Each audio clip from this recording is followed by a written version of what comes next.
1987 हिंद महासागर के शांत पानी के उस पार श्रीलंका की जमीन पर एक ऐसी साजिश जन्म ले रही थी जिसका खुलासा हो जाता तो सैकड़ों भारतीय सैनिकों की सांसें उसी पल थम सकती थीं।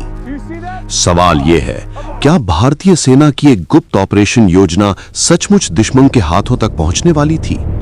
जुलाई 1987 में भारत और श्रीलंका के बीच इंडो श्रीलंका समझौते पर हस्ताक्षर हुए। इसके बाद भारतीय शांति सेना इंडियन पीस कीपिंग फोर्स यानी IPKF को उत्तरी श्रीलंका भेजा गया। आधिकारिक मकसद था शांति बहाल करना और लिट्टे यानी LTTE को निरस्त कराना। लेकिन जमीन पर हालात उम्मीद से कहीं ज्यादा जटिल थे। जिनसे सहयोग की उम्मीद थी वही अचानक सशस्त्र प्रतिरोध में बदल गए। अक्टूबर 1987 जाफना प्रायद्वीप भारतीय सेना ने ऑपरेशन पवन शुरू किया। लक्ष्य था लिट्टे के शीर्ष नेतृत्व को अलग थलग करना और उनके कमांड ढांचे को तोड़ना। यह ऑपरेशन बेहद गोपनीय था।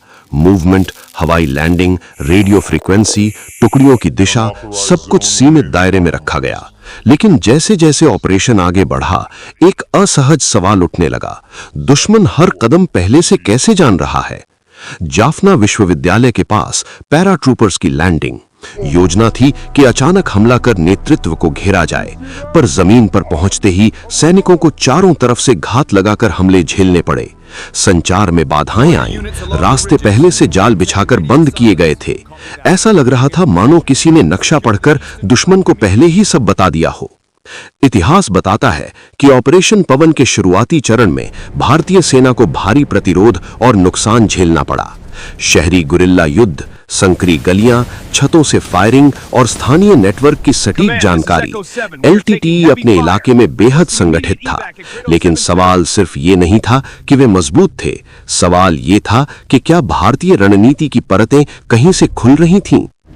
उस समय IPKF के भीतर और खुफिया हलकों में यह चिंता वास्तविक थी कि संचार चैनल सुरक्षित नहीं है।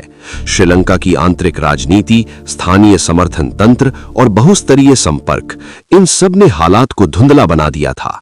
युद्ध भूमि सिर्फ गोलियों से नहीं, जानकारी से भी लड़ी जा रही थी, और अगर जानकारी बह जाए तो मोर्चा टूट जाता है।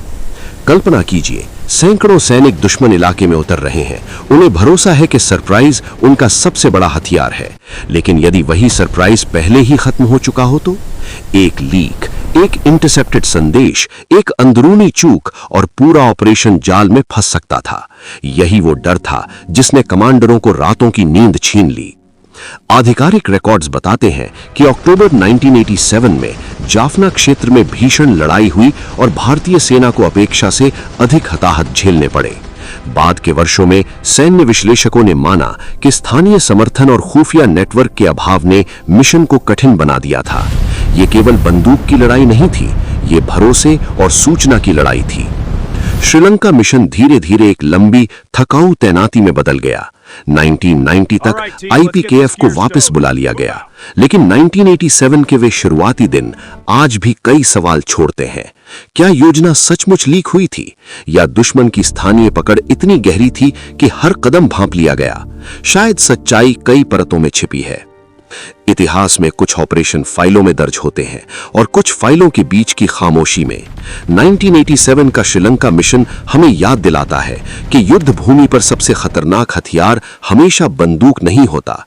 कभी कभी वो एक फुसफुसाई हुई जानकारी होती है जो अगर गलत कानों तक पहुंच जाए तो पूरी रणनीति, सैकड़ों जिंदगियां और एक देश की क्षेत्रीय विश्वसनीयता दांव पर लग सकती है।